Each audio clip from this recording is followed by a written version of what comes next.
Boa noite a todos. É com muita alegria que mais uma vez estamos aqui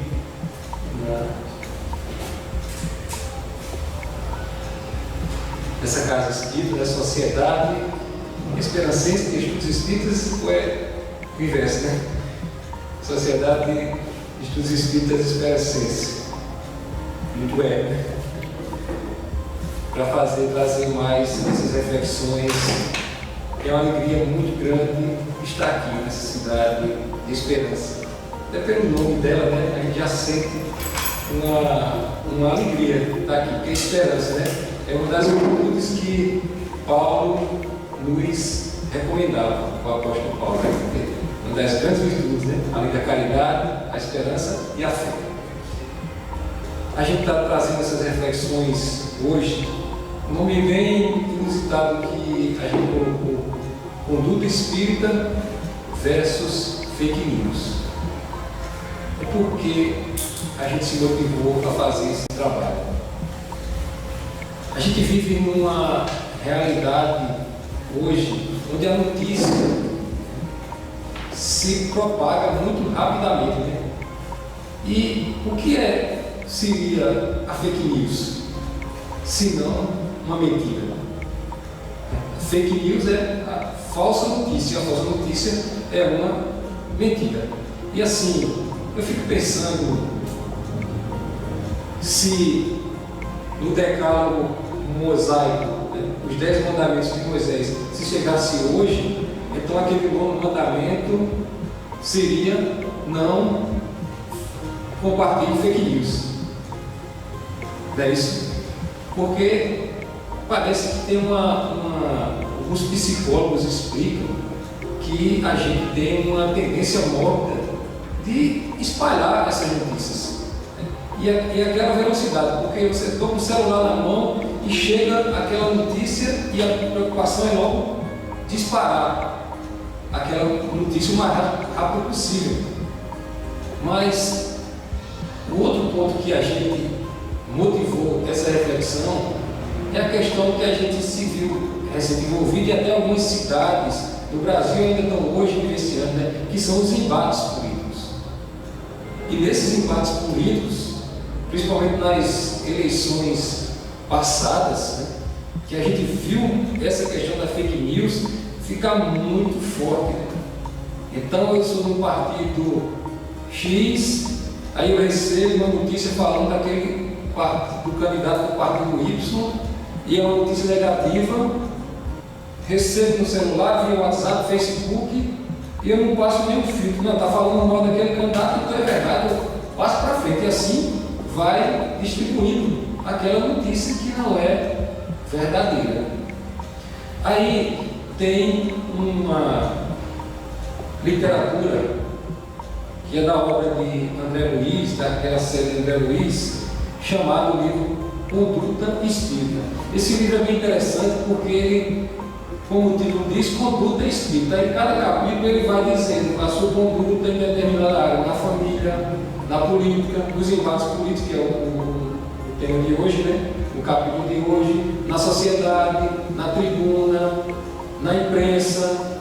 Então, essa obra é bem interessante para a gente dar uma estudada nela, quando possível, né? Fazer a leitura, porque tem as recomendações de André Luiz acerca. A gente sabe que na doutrina espírita, no meio espírita, a gente não dita normas de conduta para ninguém, né?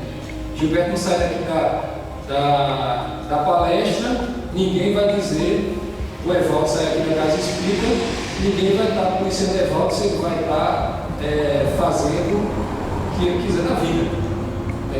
Se ele vai estar de repente for a um vazio, tomar um chuva, ninguém vai estar obrigando a ele. Cada um é regido pela sua consciência. Mas tem as recomendações de André Luiz nesses diversos tópicos. E aí nessa questão, capítulo 10, conduta espírita nos embates políticos. E ele diz o seguinte: situar em posição clara e definida as aspirações sociais e os ideais espíritas cristãos, sem confundir os interesses de César com os deveres do Senhor. só o Espírito possui a eternidade.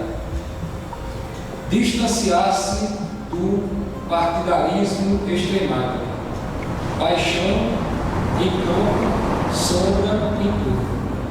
Então ele vai nos recomendando, né, fazendo algumas recomendações para a gente, né, para nesses embates políticos a gente não colocar muita paixão, né, não tomar atitudes extremadas.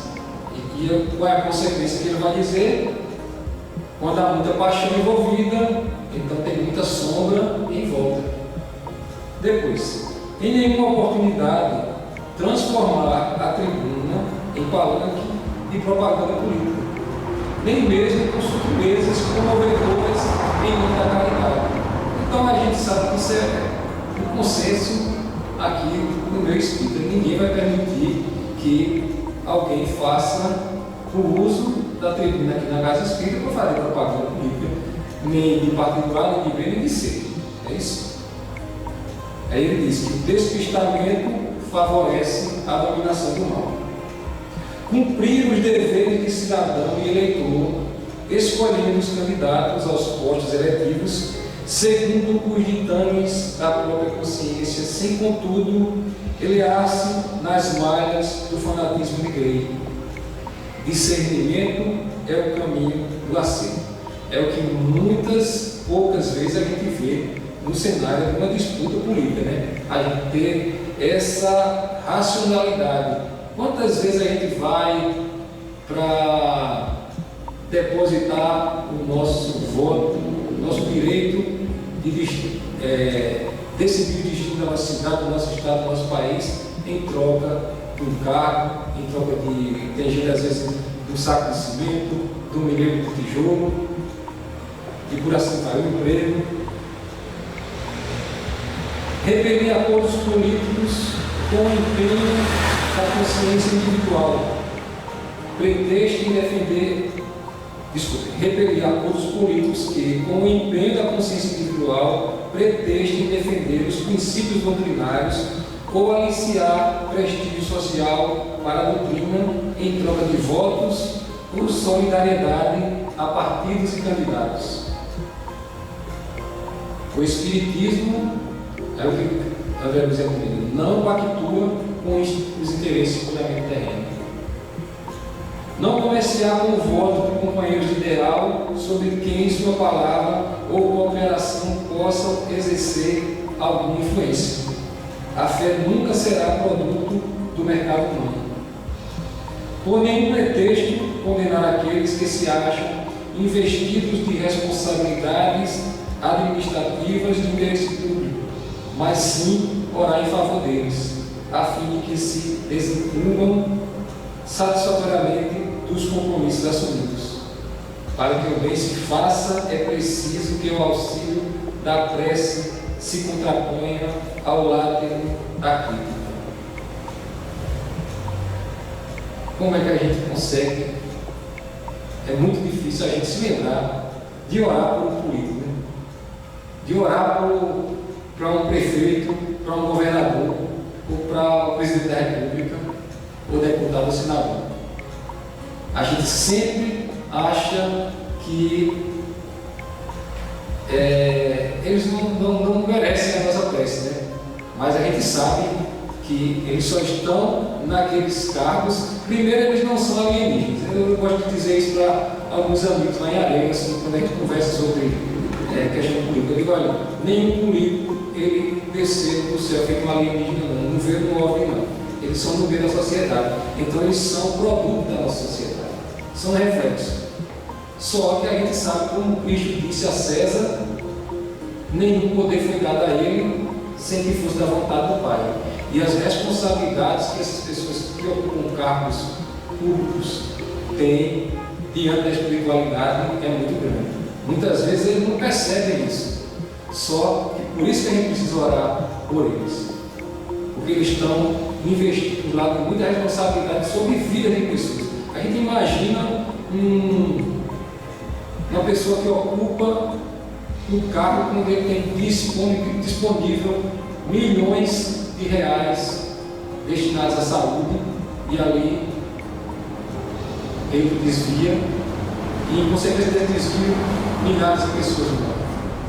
Quanta responsabilidade dentro da espiritualidade essa pessoa tem. Então, preciso realmente também de muita oração. Impedir palestras e discussões de ordem política nas sedes das instituições doutrinárias, não olvidando que o serviço de evangelização é tarefa essencial.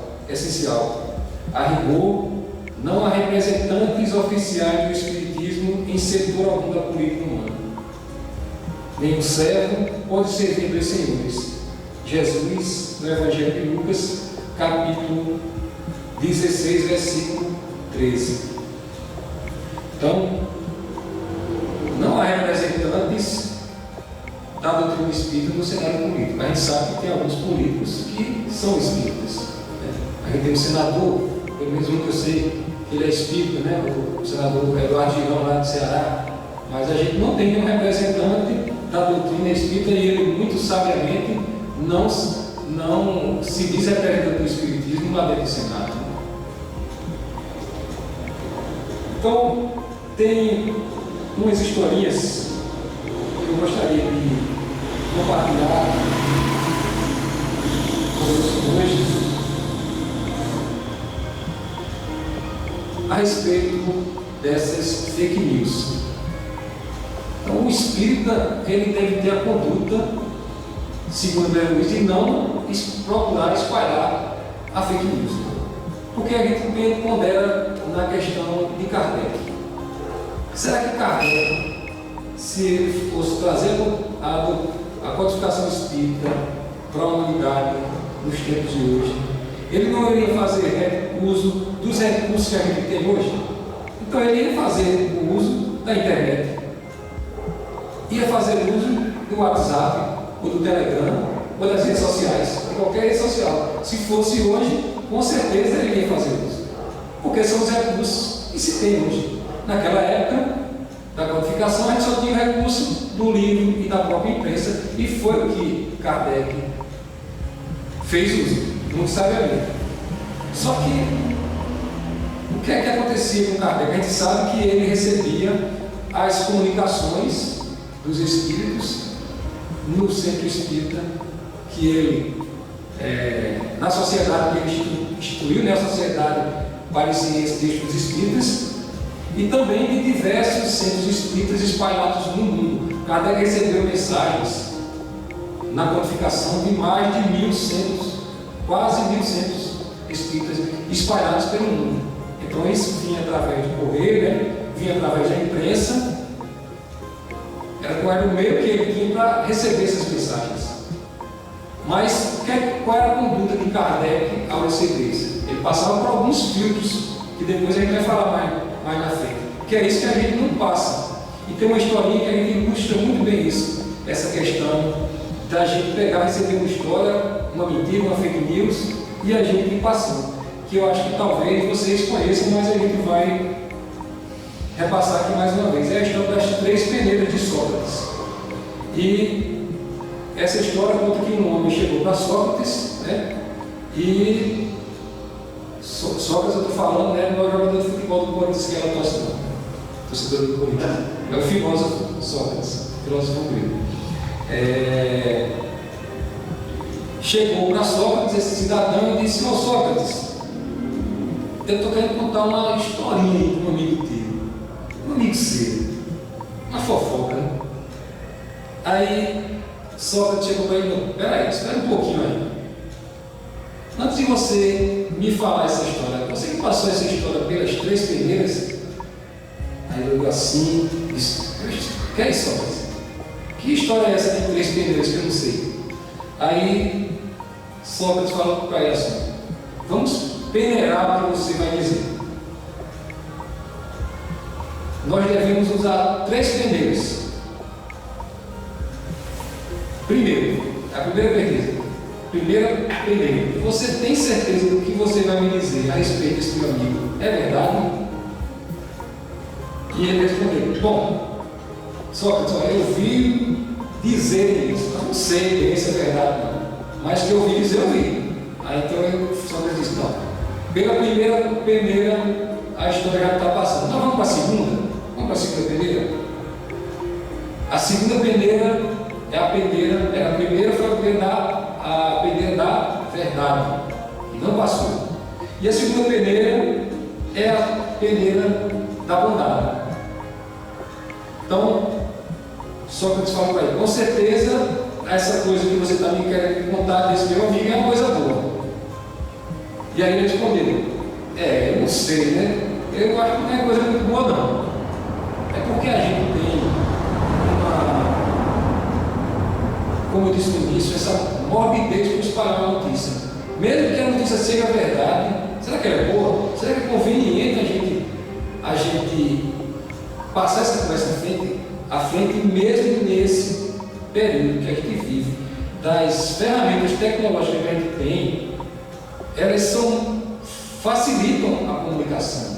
Mas, gente, eu lembro um episódio, quando eu estava fazendo esse material, essa palestra, eu só lembrava de um episódio que eu vivenciei há uns 10 anos atrás, quando eu trabalhava numa gestão anterior lá no município de Areia, e tinha um colega de trabalho que era uma pessoa assim, muito amorosa, assim até e fragilizada fisicamente, porque ela tem o coração que foi cirurgiado e passou diversas dificuldades na vida, com questão um dos filhos dela sofreu uma agressão muito violenta numa briga de bar, então o rapaz cortou ele com uma garrafa de vidro, isso uma pessoa que tem problema no coração, isso choca muito, né? E ela também já era separada, mas a gente nota quem conhece que é uma pessoa muito fragilizada. E nessa oportunidade, eu, além de prestar serviço na prefeitura, eu trabalhava na construção de um hotel lá em Areia. E eu estava lá, e um dos filhos dela, dessa senhora, ele saiu no carro para trabalhar em outra cidade, ele e o primo se dirigiram à cidade de Guarabira. E nesse percurso eles sofreram um acidente. E rapidamente a notícia se espalhou via redes sociais. A mãe dele, essa minha amiga, ela estava trabalhando. Quando me chegou no repórter, foi no celular, eu estava no hotel, e quando eu vi a notícia eu me preocupei logo com ela. Eu disse, vou sair daqui, vou lá, ver o que a gente como é que encontrei a Liana, o nome dela, para a gente ver como é que faz, para ela não receber essa notícia de supetão. E saí disparado, peguei, eu acho que eu tinha uma roda ainda, e subi e cheguei lá. Quando cheguei na prefeitura, procurei por ela e já estava sabendo a notícia que ela tinha. O que é que foi que aconteceu? Ela tinha saído na rua para falar com a irmã, não estava sabendo do fato ainda. E ao em direção à irmã que trabalhava no outra repartição da prefeitura, ela viu a irmã que já sabia da notícia, e ela viu de longe a irmã chorando. Aí foi o que aconteceu, sem saber o que aconteceu, ela teve um desmaio. Desmaiou na hora. Então espalhar uma notícia dessa é bom, é muito fácil espalhar, mas onde é que estava a bondade em espalhar uma notícia dessa? Então não havia nenhuma bondade, porque é aquele frenesi, aquela vontade de espalhar, mas a gente passou pelo filtro da bondade. Se é interessante, você vai estar prejudicando alguém, espalhar aquela notícia, quem está lá no outro lado para receber? E pela misericórdia de Deus, eu acredito que ela teve esse desmaio pela misericórdia de Deus mesmo. Porque depois, quando ela desmaiou, levaram para o hospital e lá deram um sedativo para ela não receber essa notícia assim, com esse impacto. Então depois que ela foi tornando, o pessoal foi contando para ela de uma maneira mais adequada. Então essa é a questão da primeira da bondade. E a terceira peneira que Sócrates perguntou, o rapaz já estava interrogado. A história dele passava por duas peneiras e ele propôs passar pela terceira, que era a peneira da utilidade. E aí ele perguntou se é útil aquela conversa, aquela fofoca, aquela fake news que o rapaz estava querendo falar para ele. Aí ele respondeu: útil, na verdade, não é útil. Então Sócrates disse para ele: então, se a história não é verdadeira, ela não é boa, não é útil, então você guarda essa história para você. Então é a recomendação que vem lá antes de Jesus, da gente não espalhar fofocas ou mentiras. E se a gente usar esses critérios, a gente, segundo Sócrates, a gente vai ser muito mais feliz. É um motivo de felicidade. E aí, fazendo um paralelo com Kardec, porque Kardec recebeu as mensagens da espiritualidade. E aí fica uma pergunta: como é que a gente sabe que a doutrina espírita é verdadeira? Não é fake news que vem lá da espiritualidade. Porque a doutrina espírita chegou através de mensagem dos espíritos, né? O que foi que aconteceu para a gente ter certeza que a doutrina espírita tem autoridade, ou seja, é uma revelação. A gente diz que a doutrina espírita é a terceira revelação, a primeira veio com Moisés, a segunda com Jesus e a terceira, a revelação dos espíritos. Porque uma revelação, uma das características de uma revelação é ser verdadeira. É como é que a gente sabe que a doutrina espírita é verdadeira. No Evangelho segundo o Espiritismo, logo no início da introdução, Kardec ele vai falar de uma coisinha bem interessante, que é o controle universal do ensino dos Espíritos. É isso que atesta que a doutrina espírita é verdadeira. Então, o que Kardec fez com a doutrina foi o que Sócrates fez com o rapaz que foi contar fofoca. Então, nem todas as mensagens que chegavam para Kardec eram tomadas como verdade e eram colocadas na codificação espírita. Então, uma das primeiras atitudes do codificador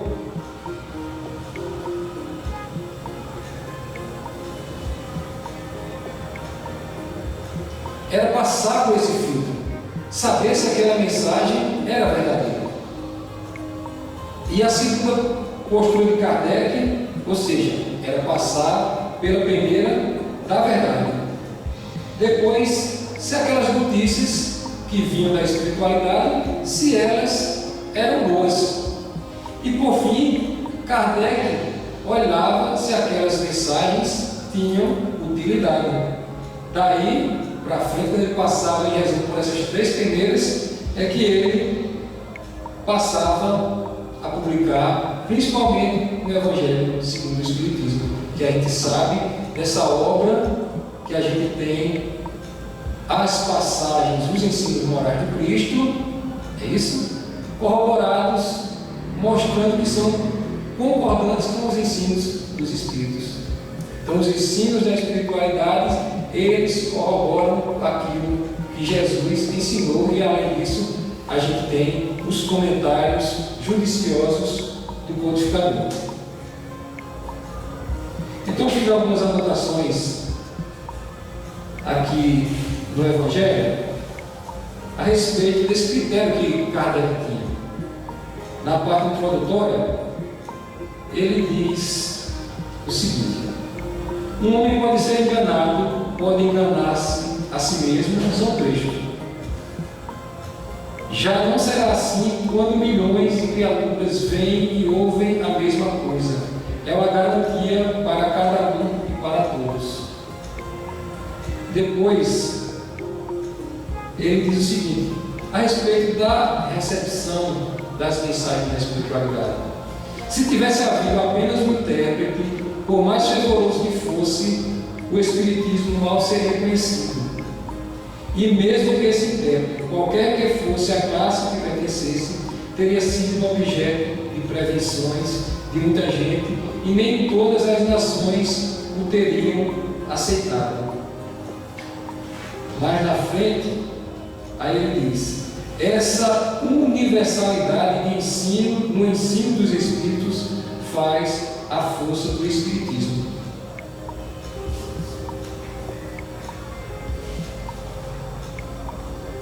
Outro comentário do Boticário: sabe-se que os Espíritos, em consequência da diferença entre suas capacidades, acham-se longe de possuir individualmente toda a verdade.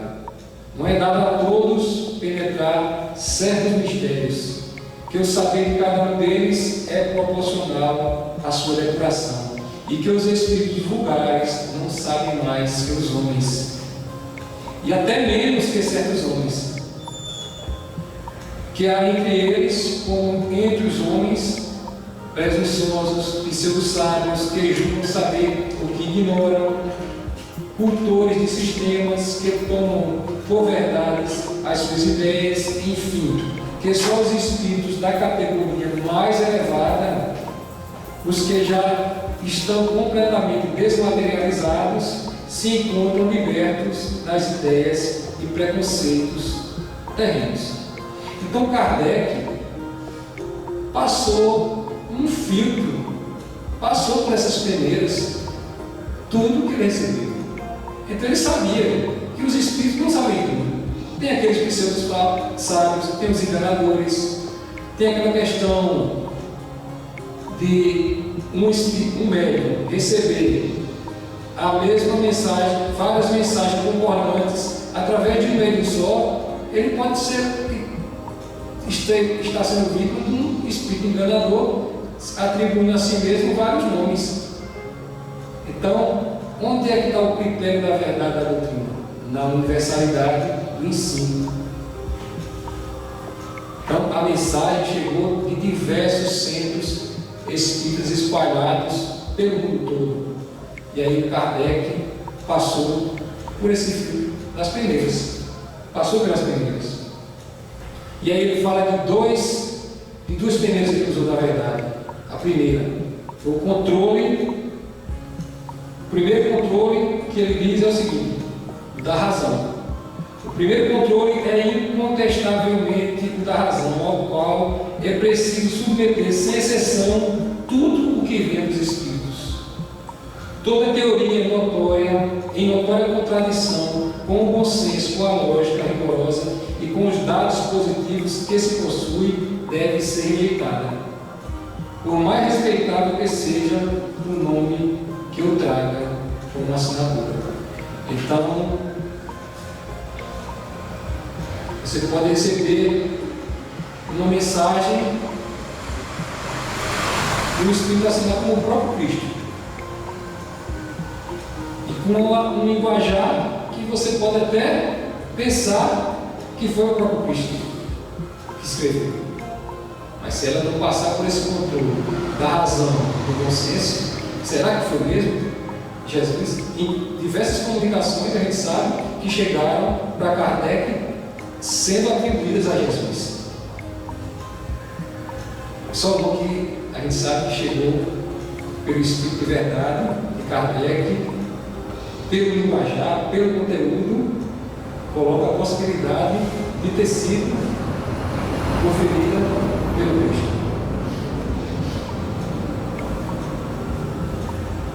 Ele diz que a concordância no que ensinam os Espíritos é, pois, o melhor controle, mas é preciso ainda que ocorra em determinadas condições. A única garantia séria do ensino dos Espíritos está na concordância que exista entre as revelações que eles façam espontaneamente, por meio de grande número de médios estranhos uns aos outros e em diversos lugares. Foi essa unanimidade que fez tombar todos os sistemas parciais, porque diversos princípios da doutrina escrita lá na época da codificação, existiam sistemas que não respondiam a todas as questões. Eram sistemas parciais, e a unanimidade do ensino que fez tombar esses sistemas parciais.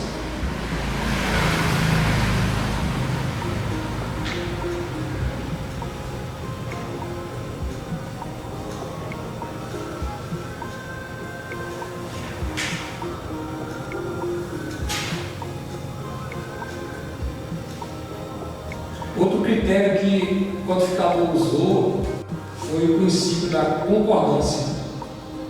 E ele disse que o princípio da concordância é também uma garantia contra as alterações que, em proveito próprio, pretendessem introduzir o Espiritismo às seitas que dele quisessem apoderar-se, acomodando a sua vontade. Então, aquilo que não era concordante com a maioria dos ensinos era descartado, para evitar que determinadas seitas se apoderassem de princípios equivocados, se apoderando daqueles princípios. É isso que ele está querendo dizer. Acomodando um princípio da doutrina espírita a uma vontade de um determinado pensamento religioso. Então, esse critério que o codificador usou é o que a gente tem que aprender a usar na nossa vida. Evitar passar um filtro no que a gente recebe e perder essa vontade de estar aceleradamente propagando histórias que a gente não sabe se são verdadeiras, se não passar por essas experiências.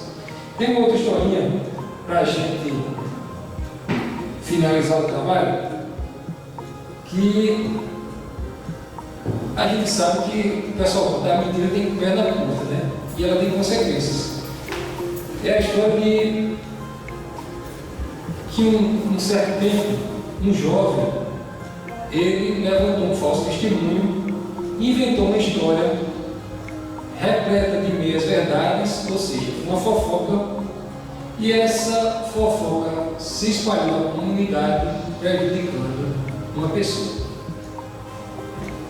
Aí o que acontece que esse rapaz, o fofoqueiro, se vendo arrependido, foi o que ele fez. Ele procurou um sábio para conversar, para confessar aquele mal que tinha feito, contando aquela fofoca que prejudicou uma pessoa.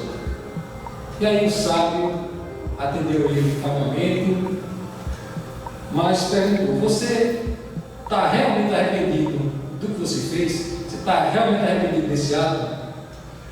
E o jovem respondeu que sim, que estava arrependido. Inclusive já tinha até pedido perdão à pessoa que foi prejudicada.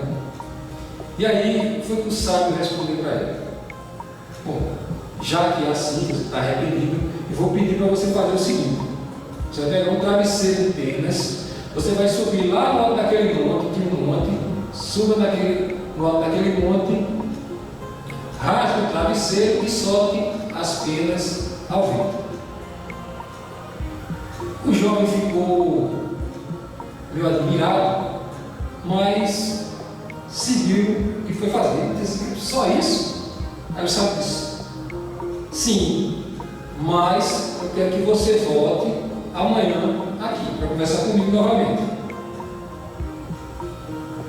E o jovem foi, subiu o monte, pegou o travesseiro de penas, chegou lá no alto, rasgou o travesseiro, soltou as penas ao vento, as penas se espalharam, e no outro dia voltou feliz da vida para conversar com o sábio. E aí foi o sábio disse para ele: agora você está preparado para cumprir a outra parte da tarefa que eu estou lhe propondo. Você vai voltar à planície que está lá abaixo daquele monte e vai recolher todas as penas e colocar de volta no travesseiro, e quero que venha me mostrar. Aí o jovem olhou assim para o sábio e disse: mas isso é impossível. E então foi que o sábio deu um ensinamento para ele. Justamente, da mesma forma, é impossível reparar a fofoca, a mentira, o falso testemunho.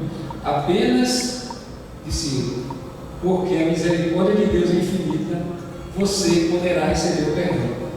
Mas o mal que você provocou ficará pairando para sempre, como penas ao vento. Então pense bem antes de falar novamente algo contra alguém. E nessa questão das notícias falsas, a gente nunca pensa bem naquilo que a gente vê. E em quantas encarnações a gente vem cometendo os delitos de Deus, e o sábio fala da misericórdia de Deus. A gente não pode reparar aquele mal que está feito, mas a gente sabe, com a doutrina espírita, que a gente tem sempre a oportunidade de fazer o quê? A caridade. Segundo Pedro, o amor, a caridade, então, por mais que a gente tenha se equivocado, a gente, por mais fake news que a gente possa ter espalhado, ou espalhado conversas que a gente não sabe se é verdade, que provocam mal a alguém, a gente pode o quê? Mudar de atitude e agora procurar fazer o bem, que é a única maneira que a gente tem de reparar. Por maiores que sejam os nossos erros, as nossas aflições. Hoje eu estava vindo aqui com minha esposa, primeira vez, graças a Deus, que ela estava na casa espírita. Seja bem-vindo, pode ser, lembrado.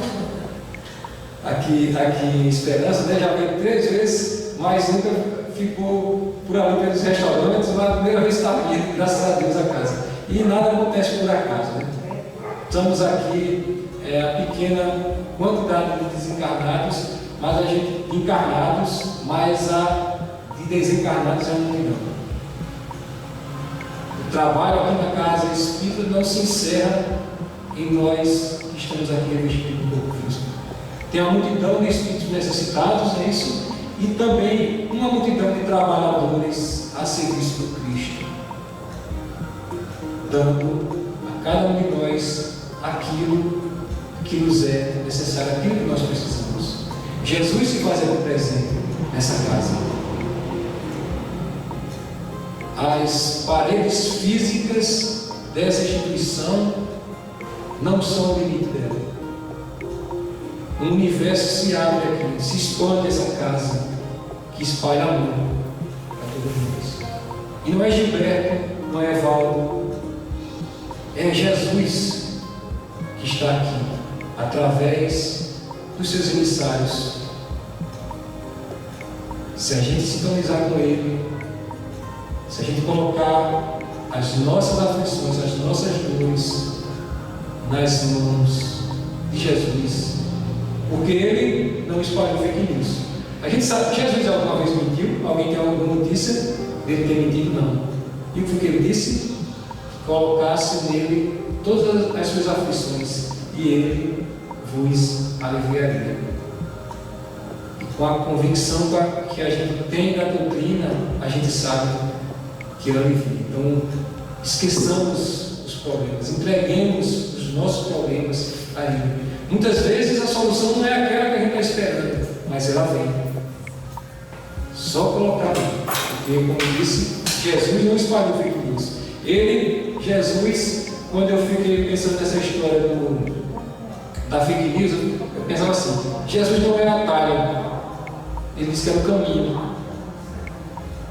Jesus não era mentira, não era fake news, Ele era a verdade. E Jesus, e a doutrina espírita vem corroborar isso, veio extinguir a morte, porque só quem morre é escorpião daqui da gente. Ele é a vida que é eterna, a vida que não se extingue. Então, Jesus é o caminho, a verdade e a vida. Isso veio assim na intuição, esse finalzinho. Tá bom, gente? Agradeço a vocês pela oportunidade de estar mais uma vez nessa casa espírita. Que Jesus nos envolva a todos, dando a cada um segundo as suas necessidades. E que a paz dele nos envolva. Assim seja.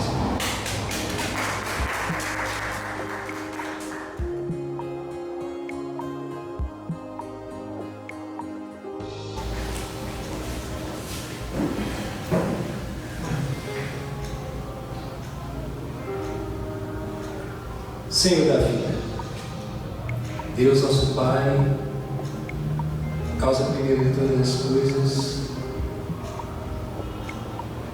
fonte infinita de tudo que é bom, de paz, de amor, de sabedoria, de justiça infinita. Graças à tua misericórdia, também infinita, que aqui estamos, ainda carregando muitos defeitos, Senhor, mas convictos de que caminhamos, trabalhamos para nos melhorarmos e chegarmos a cumprir, todos nós, aquela promessa do Cristo, de que haverá um só rebanho e um só pastor.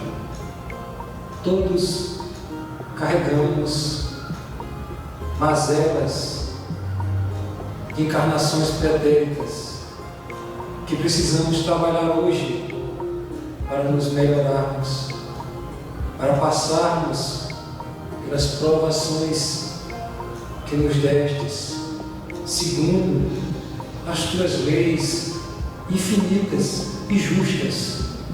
Nada acontece por acaso nas nossas existências. Tudo tem um sentido.